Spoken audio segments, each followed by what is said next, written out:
Okay, so my first question is just like, what age did you start getting into football and who got you into football? Okay. Well, I came to football as a child, like super young. My mom was a single mom, and she and my dad split when I was like 13 months old. So my grandparents were the people who, like, my grandpa in particular was the person who would be in charge of like picking me up from school and taking me to activities and things like that.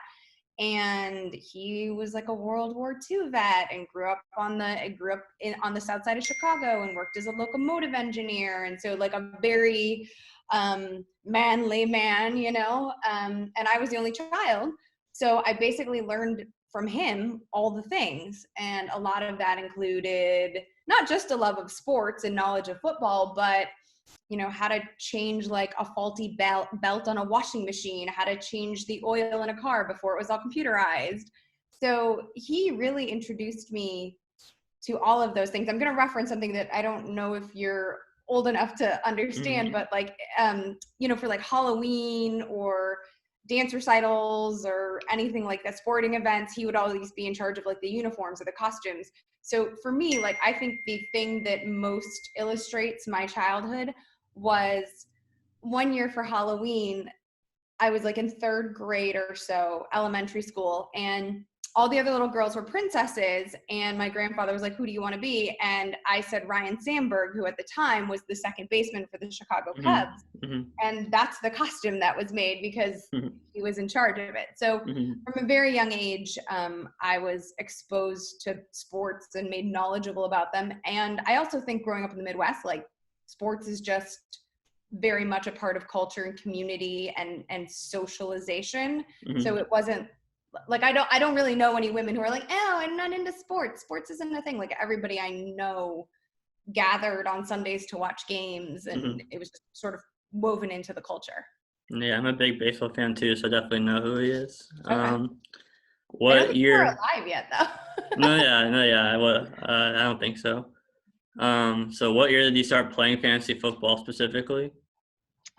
I think I started playing in, I want to say I was pretty, it was right after college. So maybe the year I graduated, like 2006 or 2007, um, was when I started playing. Yeah, like 2006, 2007 was when I first started playing fantasy. I'd been very into football, and like, um, to piggyback on the introduction that my grandfather gave me to sports, when I went away to college, I went to the East Coast. So I left Chicago, and he passed away. He got sick very suddenly during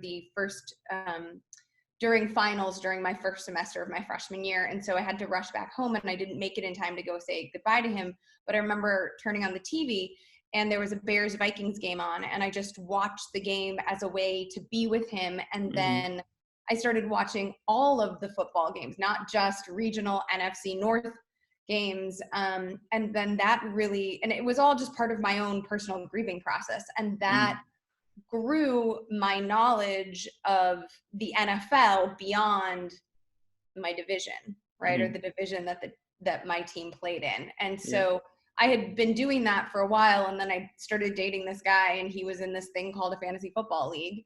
And he started asking me for advice, and I was giving, I remember when it was like some Sunday, and he was like, he was like kind of being bashful and weird, and we just started dating. And he was like, I have this thing called the NFL ticket, and I Mhm. kind of like to spend all day Sunday on my sofa watching football. And I was like, Mhm. yes, that's like already what I do. Are we Mhm. getting wings or Chinese? What are we doing? Pizza? Fine.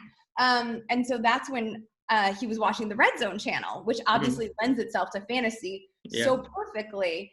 And I had never heard of a fantasy football league before. Um, and so he was explaining to me that you get to pick these players from all the different teams.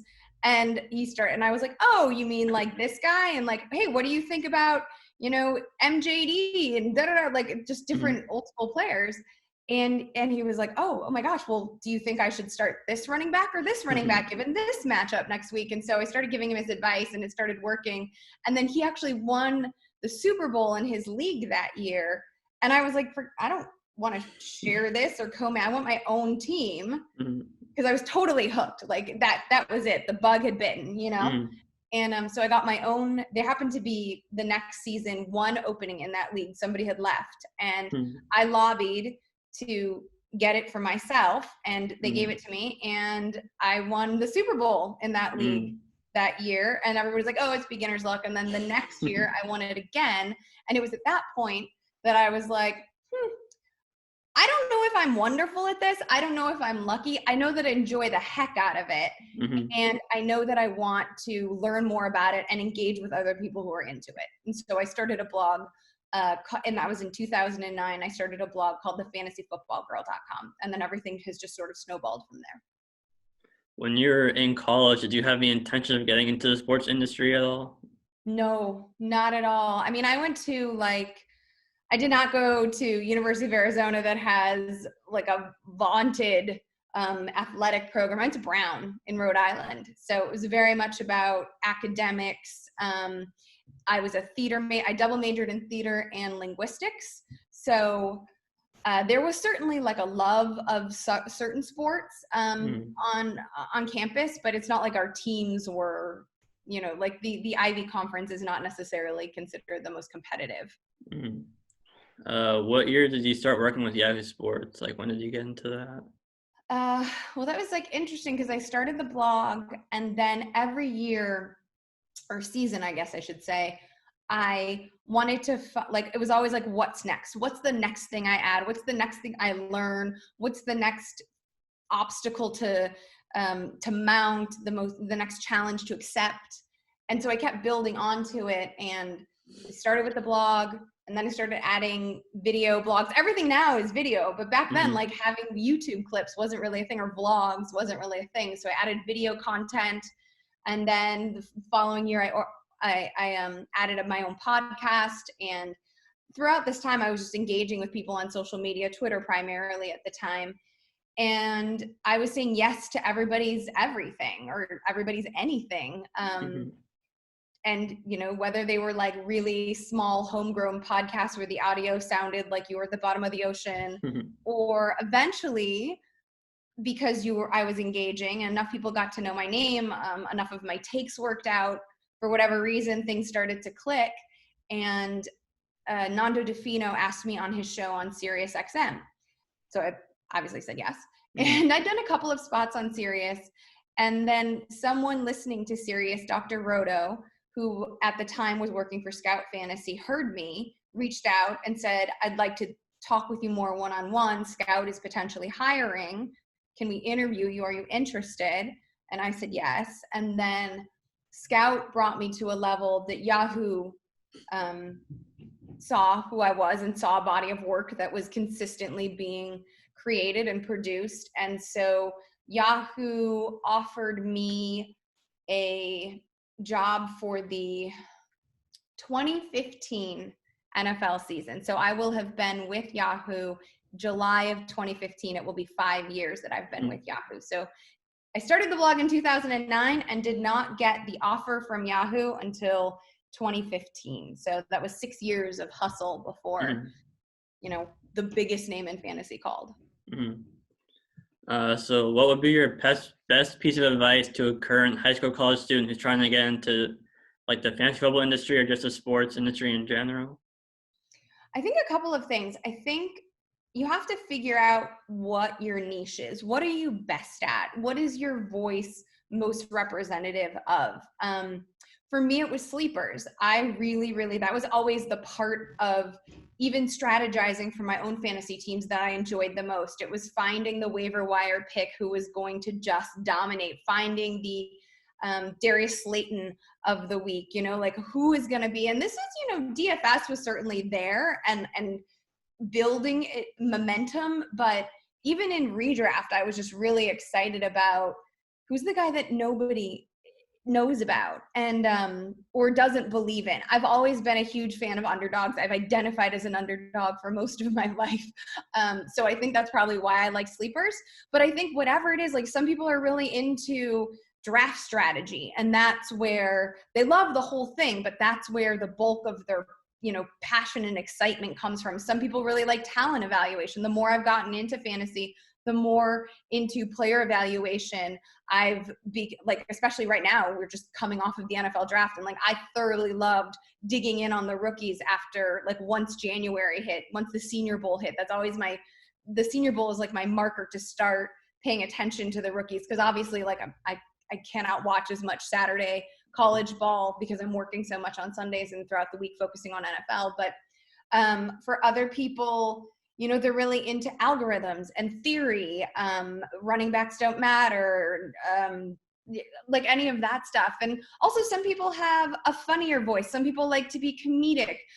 Other people like to be really serious. So I would say whatever, the key is knowing yourself as much as you can at high school and college age, and that'll just become more and more clear the more you live, frankly. So finding out and really focusing on what parts of fantasy or sports give you the most excitement, joy, passion, etc. And then also honing your writing skills, because I think no matter what, everybody, especially now in an age that is driven by social media and likes and visual stimulation, everybody wants to be on camera. But I didn't get to be on camera until I had to write first. I started a blog, and then I added vlogs, and then I added audio. Everybody wants a podcast. Well, guess what? Everybody has a damn podcast. My mom has a podcast. It's a really saturated industry. So doing vlogs or video clips in the same way as I did them a decade ago isn't as effective. But I think what is as effective is learning how to write, how to put your thoughts together on paper in a succinct way. Get your point across. Find a way to use stats, lay stats into your arguments, into your written word in a way that is not just copying and pasting. So I think anyone who is able to write and hone that skill has a leg up in any sort of fantasy or sports journalism industry. Yeah, I'm definitely a writer first myself. I cover the baseball team for the school newspaper at U of A, and Right. I get to interview the players and coaches and write articles on all the games and stuff like that. So yeah, that's what I do. And that's also, you're mentioning interviewing the players and interviewing the coaches. I think there's another thing that has cropped up, and that's you are interviewing, and then the purpose of your interview is to gather information so that you can write analysis, right? Yeah. And I think that's something that's missing in a lot of fantasy. Again, everyone's chasing this, I got an interview with Tua Tagovailoa. Well, I did too, but I want to interview him and then have something to say about it versus I got to interview somebody, right? What is the message? What is the story you are trying to tell? What is the information, the necessary information you're trying to convey beyond, here's a picture of me and somebody who has a bunch of followers and a check mark? Because the ability to write and tell that story beyond the interview and to find a focus in that interview is what gets people to the next level. Mm-hmm. Yeah, I definitely agree. So if, let's say, worst case scenario, the season was canceled, how would you say that would impact you as somebody who's full-time in the industry? First of all, I'm definitely knocking on wood next to me. Wow. Obviously it wouldn't be great. Yeah. If there was no season, then I think a couple of things could be in play. If there's no season, then there's obviously no football to fantasize about. But the interesting thing about fantasy is that it has broken loose the world of not just sports betting. Everyone obviously is talking about that because of the legislation that has recently passed and that people are pushing for. But I think the gamification of things. The Fantasy Movie League is something that has existed for a long time. I believe Matthew Berry was one of the first to bring that into the forefront. I think there could be a gamification of reality shows. There's a fantasy bachelor show. I've been begging Yahoo to do a fantasy bachelor show forever. For whatever reason, they're not. But ESPN does one. And admittedly, The Bachelor is an ABC show, and ABC and ESPN are owned by the same company. So there's obvious, synergy there. But I think that what it could do in a beneficial way is challenge those of us in fantasy to get more creative about that which we gamify and actually commit to something beyond X's and O's. It'd be sad. I personally think there is going to be a season. I doubt there'll be people in the stands. I think mostly it will be televised and there will be social distancing measures in place. But I think, in some ways, this whole content desert that we're in right now has forced a lot of us to get creative. And that is, while a pain, also an amazing opportunity for personal growth.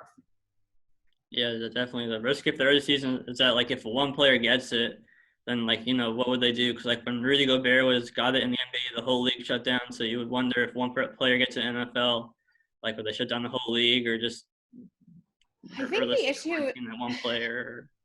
I think too, like, I'm mostly interested less on the field stuff, because basketball and football are obviously different in that, basketball, like, you're wearing shorts and tank tops basically, like, so there's more, and there's sweat and there's more skin on skin contact. I think in football, you probably have a like a lot of players wear visors already, but maybe you wear like a visor and like a shield, like a face mask sort of situation, like a clear one, and mouth guard, obviously that's already in play, and you're wearing pads. So I think there is, while it is fully contact, right, and there's an obvious risk in a contact sport like that, the fact that you are layered and clothed and already kind of protected, I think makes it a little more feasible. It would be the locker room rules that I would be more interested in seeing, how you're able to control, like, the showers. And I was in the Chiefs locker room after the Super Bowl, and let me tell you, there's a lot of skin. That's all I'm gonna say. Well, knock on wood, as you said. Yeah. So what's been your coolest experience, whether it be an NFL player or celebrity meeting during your time, like, in this industry? I think, I don't know if this is the coolest experience. I definitely think, I thought about this today randomly. My colleague, Therese Paylor, who's a Yahoo NFL Sports writer and previously covered Kansas City, so he has a huge attachment to the Chiefs, and this Super Bowl was very monumental for him, mentioned that he tweeted earlier today that Tyrann Mathieu had already reached out to the team's new defensive backs, which to me was such a was so telling of Tyrann's character, which I believe to be rather high. One of my favorite memories from the Super Bowl was in the locker room afterwards. And Tyrann, despite all of the celebrating and the chaos and the excitement, he looked every single reporter, sports media personality, whatever you want to call it, analyst, in the eye and answered every single question. I asked him a question about being a girl dad, because obviously Super Bowl was on the heels of the Kobe Bryant tragedy. And he had just had a baby girl with his fiance, I believe the November prior. And so I asked him about that, and he was able to block out everything else, the lights, the people with the recorders in his face, and just like look at me and have a real soul to soul moment. And that takes a special kind of person. That is a remarkable trait, whether someone's an athlete or a postal worker or an accountant, right? Like, I don't know how many accountants are able to do that, but that's on the other side. But I think, so that just comes to top of mind because of today. But I think for me, like, the most gratifying experience was also at the Super Bowl. But when I mentioned that I had done the fantasyfootballgirl.com, I had a friend who worked for Nickelodeon at the time, and Nickelodeon tried to launch, similarly to their kids, like the Kids Choice Awards, they launched a Kids Sports Choice Awards. And I somehow negotiated, like, I got my friend to do me a favor, and I got on the orange carpet after the event. So all of these athletes, celebrity athletes, were coming around, celebrities and athletes, and I interviewed Earl Thomas. This is on the heels of the Seahawks winning the Super Bowl. And my little station, which was like super, like the NFL Network had like a stage, and ESPN had a stage, and like the fantasyfootballgirl.com like was this tiny big, and it was it just so happened to be next to Seahawks.com, and Russell Wilson was going around. Obviously a giant celebrity, right? Super Bowl Go MVP Hawks. quarterback. Yeah, go Hawks, the whole thing. And I heard his PR person talking to the guy who was running the Seahawks.com camera situation. And this was literally like me and some guy that I hired off of Craigslist and a microphone. Like it was bare bones. I didn't have any money. I didn't have anything. And I think I even I bought the microphone off of Craigslist for like $46 and was praying it will work. And so the PR person, obviously Russell has to stop at Seahawks.com or whatever that outlet was, because it's home outlet, right? And so I said to the PR person, hey, can Russell please, I know I just have a website, but I just have like 30 seconds, 90 seconds. He can talk about whatever. I'm not going to ask him any questions.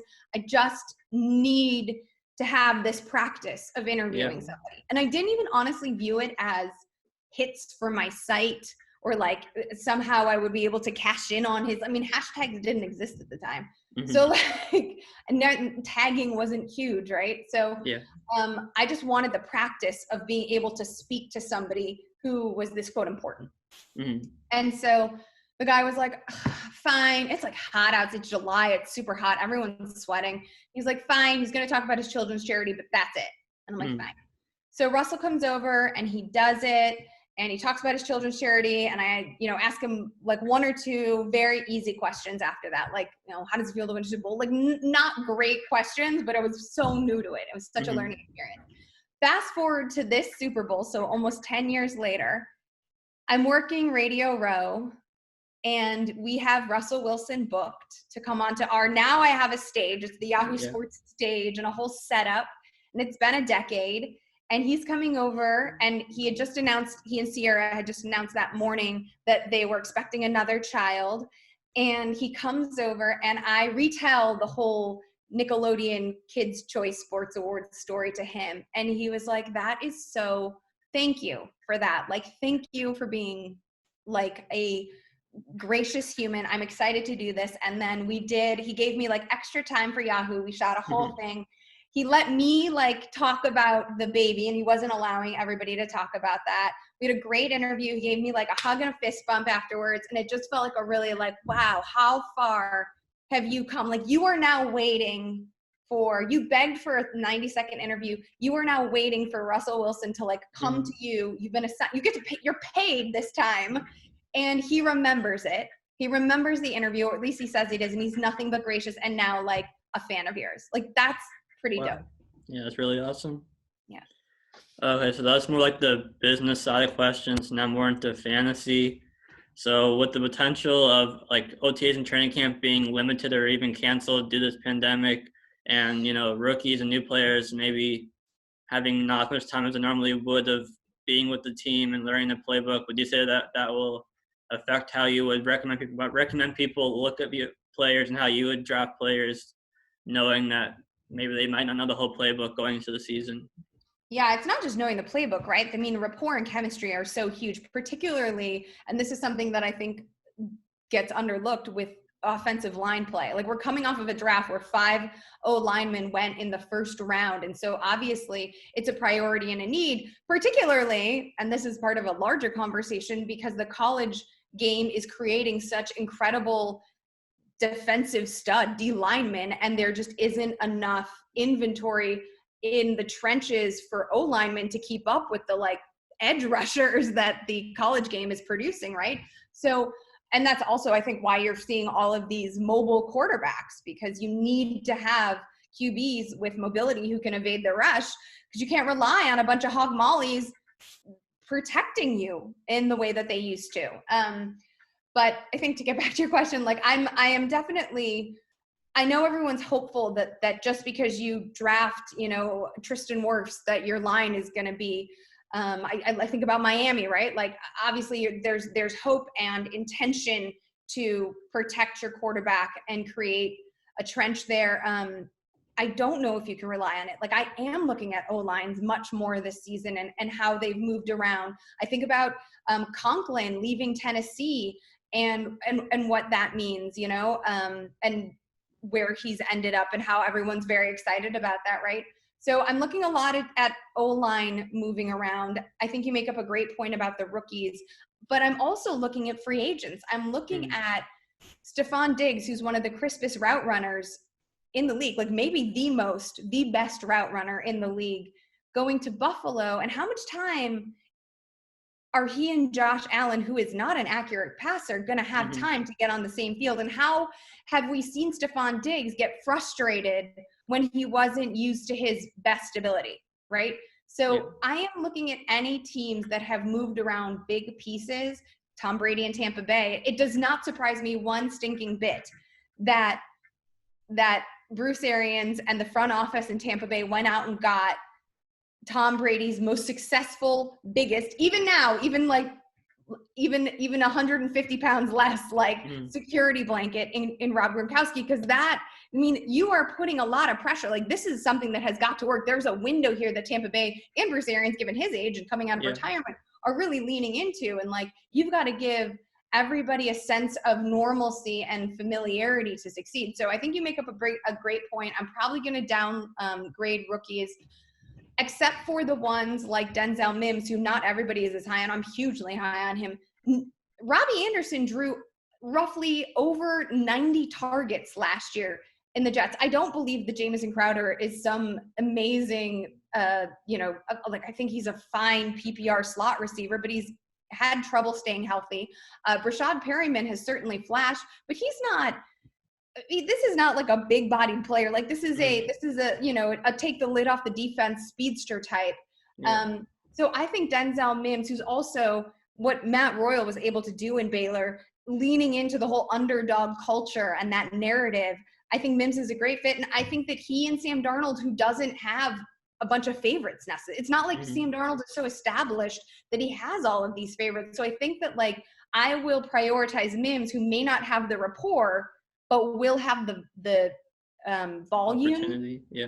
Will have the volume over someone like CeeDee Lamb, who I think was the best receiver in the class, and now is not only part of a crowded receiving core, but you're also working against rapport. And I think actually in Dallas, Michael Gallup is going to give sneaky value, because everyone's going to be like, oh, well, they got CeeDee Lamb now, except who is he already familiar with? Amari Cooper is not consistent. The only consistent thing about Amari Cooper is that he's not consistent. That means to me that Michael Gallup has a chance of being the wide receiver one in that room, in that receiving core this year.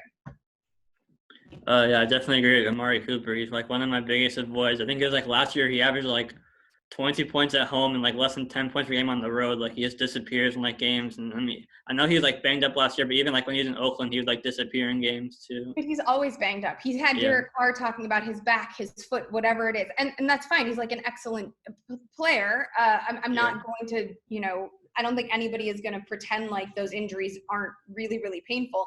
But in terms of fantasy and opportunity, I think Michael Gallup still has a chance to have a breakout season. So you mentioned the NFL draft earlier. We saw many of the top rookie running backs land in maybe what don't seem like the best situations. Edwards-Helaire in Kansas City, Jonathan Taylor in the Colts with Marlon Mack, Akers with the Rams, J.K. Dobbins with the Ravens with Mark Ingram in that backfield, and Swift with the Lions. More so dynasty perspective, who would you say is your favorite of that group? Just maybe right now. I know it'll change, obviously. But. No, I think it's just when you say dynasty and running backs, it almost feels like those things are at odds with one another, because the state of the running back market has become something that's so under the microscope right now, with the whole running backs don't matter theory. But I would say, I want to say Jonathan Taylor, but because you don't draft a workhorse who did what he did and talk about winning the O-line lottery 2 years in a row, going from Wisconsin's O-line to Indianapolis's. You don't draft a workhorse like that if you're not going to use him like a workhorse. But I also worry about the trend. He had upwards of over 900 total college carries. That's a lot of tread on the tire. And so I don't fully know how. I imagine it's going to be a 60-40, 70-30 split between he and Marlon Mack. So I want to lean that way because he was such a dynamic, proven player. But I do think I have to say J.K. Dobbins, who I did have in my personal ranking slightly ahead I Yeah, had I did too. J.K. Dobbins, Jonathan Taylor, DeAndre Swift, and then CEH in my personal rankings. But I like that Dobbins is an ace pass protector, and obviously keeping Lamar Jackson healthy is the primary concern for the Baltimore Ravens. So I think that Dobbins, he has been more consistent. He does have a lot of touches, but I think there's some crazy stat, like he's never missed a game. He did get a little tweaked, but like he's never missed a game. And of the 43 games he's played over his college career, he started like 41 of them. There's some insane stat like that. So I think, we all know that Mark Ingram's time in Baltimore was going to be his second act in the NFL. And I think that Dobbins, because of his ability in pass pro, has an opportunity to get on the field much sooner than a lot of rookie running backs. And in Dynasty, it wouldn't surprise me. I mean, the Ravens can get out of the Ingram deal after this year, and that would leave J.K. Dobbins in like an explosive, awesome offense that obviously leans on the run and would benefit from the most dynamic running quarterback of our time creating holes on the regular for him. So I think I'd say Dobbins. Yeah, and the one thing to consider with Taylor also in Dynasty is that Marlon Mack is a free agent next offseason, so you think that they'll let him go. So maybe Taylor will show us like flashes this year, and then he'll break out. And obviously, and Max had his injury concerns too in the past. So so I just have like a few more questions. So one player I'm much higher on than most people this year is Josh Jacobs. He was like a borderline top 15 running back last year, and despite missing 3 games and playing through a fractured shoulder for most of the second half of the year, I know Mike Mayock said that he's going to see more role in the passing game. DeAndre Washington left, which opens up like 40-plus targets and 35 receptions. And I mean, Jacobs just playing through that shoulder injury just shows how much he wants to stay on the field as a 3-down back. And Gruden, I think there was a stat like Gruden's RB1s going into last year averaged like 266 touches per season, and Jacobs hit like 262 last year despite missing 3 games and playing through the shoulder injury. So like Jacobs is like a top 10 overall pick for me, whereas most people have him like mid to late second round from what I've seen. So what do you think of Jacobs this upcoming season? I mean, I love that you mentioned him. I'm actually, spoiler alert, working on an article that'll come out later this month called Overlooked Off-Season Winners, and Josh Jacobs is one of the top ones at the running back position. I think all of the points you mentioned are very salient, but in addition to that, he now has amazing field stretchers. So he's not going to see as many stack boxes. I don't have his stack box percentage in front of me right now, but obviously saw a bunch. I worry about the passing game still. I'm not, even though you make the point about DeAndre Washington, because, what are they going to do with Hunter Renfrow? Like, he essentially is going to still be that slot receiver. You've got Bryan Edwards, who's going to be your like standard X, which I love that pick. And then you have to imagine that Henry Ruggs is going to go take over the Tyrell Williams role. So if anyone is the biggest loser in this offense, I think it's probably Williams. And then you still have Hunter Renfrow and Zay Jones is like kicking around. He can work in the slot. What's the name of the other pass catching running back? Jalen Richard. Yeah, Jalen Richard is still on the roster. So I do think that Jacobs will see more opportunity and find more holes, but I'm not 100% sure that he's going to see the massive uptick in targets because they've added extra receivers and bodies. Yeah, but I do think that bringing in Ruggs is best case scenario, because I do think that his speed will open up the field, but I don't see him taking as many targets as CeeDee Lamb or Jerry Jeudy would have if the Raiders drafted him. Oh, 100%. But, yeah. 100%. But it sounds like when you see that Bryan Edwards pick, you're like, oh, this was a plan. Like, they knew they could get Edwards, or they were hoping they could get Edwards as a value, and he's good enough on the perimeter, and then they'll double up and use Henry Ruggs. Interesting, because you mentioned like Jerry Jeudy too, and I think the Broncos did it in reverse, in that they added Jerry Jeudy, and you were like, oh, okay, well, I really wanted Ruggs to go to the Broncos because that would be a great compliment to Courtland Sutton, who's already doing great X work, right? But you have Jerry Jeudy, who's super polished, the best route runner in the class, et cetera, can work inside and out. And then when they add KJ Hamler, I'm like, oh, well, KJ Hamler is like Ruggs raw, you know?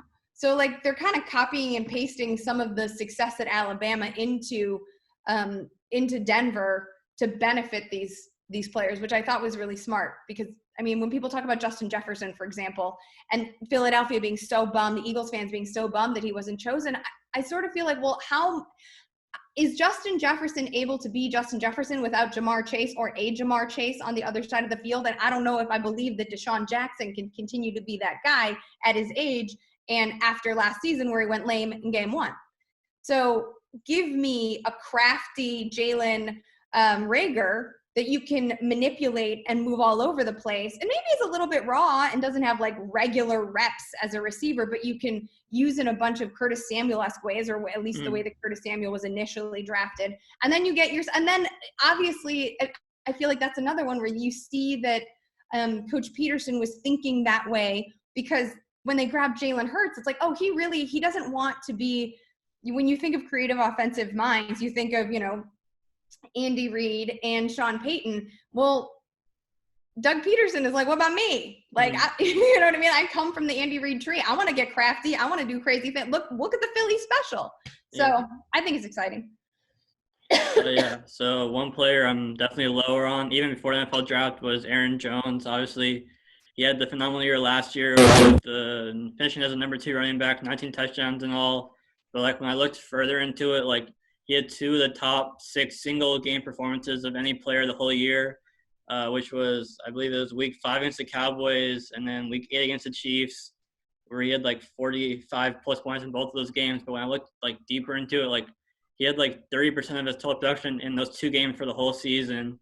And then LaFleur has mentioned bringing it the running back all offseason, and he did that round 2 in A.J. Dillon, who profile similar to Derrick Henry, who he coached back in Tennessee, who could take, the goal line touches. And then in the Aaron Jones 2 huge games, one of those games, Jamal Williams was hurt, and one of them, Devontae Adams, was hurt. So I played a role in that, to some extent. And so what's your thoughts on Jones this year? I mean, I think my thoughts about Jones are directly related to my thoughts about Matt LaFleur, who, as you mentioned, was the offensive coordinator in Tennessee, and how long in 2018, and it wasn't until week 14 that he was decisive about which running back was going to be the lead running back and unleash Derrick Henry. And that has been a boon for Vrabel and everybody who stayed in Tennessee. And so you see LaFleur doing the same thing, right? Like he doesn't, I think he's not the most decisive. You even saw it at the beginning of last year when he was kind of choosing between he and Jamal Williams. And in fact, I think this was around week 11, I did a study of last year, where Jamal Williams and Aaron Jones, when they were both healthy, which is a good point that you're making, when they were both healthy, they were seeing pretty equal percentage of snaps. Yeah. So he definitely likes to run in a platoon, and I like A.J. Dillon's skill set a lot. I also comped him to Derrick Henry, and there's obvious familiarity, as you mentioned there too. So no, I'm not particularly high on Jones. And also, can we talk about the fumbling issue? Like maybe he just had enough with it. LaFleur. Yeah, I looked into that too, and I think it was like Aaron Jones averaged like 16 touches to Williams 11 touches, like when they were both healthy last year, around that. So it was, it's like literally like a 55-45, 60-40 type of split. So yeah, that's definitely a concern. So this is my last question. So like if we were drafting today, who is one sleeper and one bust based on what we know like right now today?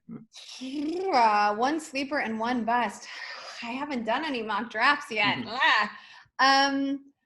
Or just one player maybe you're higher on the most, or something like that. No, well, I mean, we talked about Josh Jacobs, who I'm like sneaky high on. And we talked about Denzel Mims, who I'm also pretty high on. Michael Pittman, even though he's a rookie, I think he's so pro ready. Give me people that are like everybody's like super high on. Give me players that are everybody is. You mean like early in the draft or just in general? Just in general. I mean, Kenyon Drake, I guess, is one of them after his finish to last year. Okay. You know what? I'm going to say I am higher on Jordan Howard. Like, so Michael Gallup, I'll take that value on. We talked about him. Jordan Howard, I know that Matt Breida, obviously coming off of a Super Bowl appearance, people always remember the last thing they saw. He is absolutely a dynamic talent and athlete. And Jordan Howard, I'm a Bears fan, right? So like I'm very familiar with Howard, and he's not a pass catching back, but he is quite good at the goal line. And I do think when you look at the way Kyle Shanahan used Matt Breida, he refused to give him more than 12 or 13 carries a game because he was worried about him breaking down. And Breida often did break down. So it made sense that Shanahan would treat him that way. And when we're talking about the O-line hopefully gelling, we don't know, like the truncated or abbreviated offseason, I think that Jordan Howard will be able to, like, even if he doesn't have incredible YPC on early downs, like I think he's going to get the ball at the goal line. And in order to protect Breida from the brutality that exists at that part of the field. And so I think there's going to be good value in Jordan Howard, but people are leaning into the he's a nobody narrative. And they're excited about Breida because his athletic ceiling is higher. Mm-hmm. What's your thoughts on Joe Burrow in year one with Nixon, Green, Boyd, John Ross, Auden Tate, Higgins? I really do not like the T. Higgins I don't like that fit at all. Eric Edholm, I comp T. Higgins to Preston Williams myself. Eric Edholm, who's a Yahoo Sports draft analyst and expert, comped him to AJ Green. I don't think he's there yet by any means. So I understand that it's like a next-gen pick because AJ Green has obviously had trouble staying healthy over the past few seasons. I just wish that I don't know. I wish they had had some variance there. I also thought Auden Tate was pretty good. So yeah, last year, I mean, like Jalen Reagor was a guy I wanted to see there. Like that's a place that can like take in a gadgety player, even though you didn't know if they'd like lean on, and he could have. In terms, I mean, he didn't obviously fall out of the first round, but there was a scenario where he was going to go about the same place, Yeah. In terms of Joe Burrow, I mean, he's Joe Cool for a reason. His accuracy is incredible. He is mobile enough. Obviously, the offensive line they have focused on and tried to shore up. I also think their D-line, I thought the Bengals had themselves, despite the fit of Higgins, otherwise, like one hell of a draft. And they really addressed needs, right? It wasn't just like Dallas to me had very much of a best player available draft. And the Bengals were like, nah, like it's coming out of 2019. I said that the NFC West had become the most intriguing division in football. And now that is the AFC North. Like I am, this is all of a sudden it went from being an absolute shitstorm to, or very top heavy, division to one that could be quite competitive and exciting. So I think that Burrow can bring it. There's obviously going to be some rust and some rookie learning curve. It's going to take a minute or so for the game to slow down, if you will. But I think when you have someone like AJ Green who can drag an offense into productivity, we saw him do it, assuming he can stay healthy, with AJ Dalton. This is a time of excitement for Cincinnati. I don't think, I'll ask you, over under 8 wins for the Cincinnati Bengals and Joe Burrow.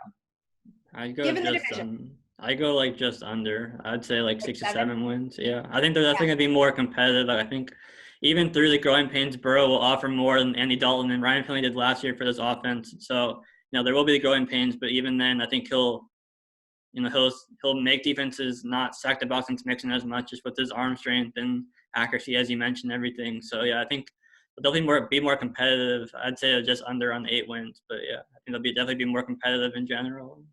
Yeah, I'm excited to see too what I'm excited to see the Cincinnati Baltimore rivalry be rekindled in a real way and not just some sort of well, this used to be a thing, but the Bengals are trash, so nobody is paying attention, Yeah. Okay, so that's all I have for you. Is there anything else you would want to say to the people who'll be watching this? I hope that we have a football season. If you want to discover more of my content, you can follow me on Twitter at Liz Loza _FF. I'm also on Instagram at the same handle at Liz Loza _FF.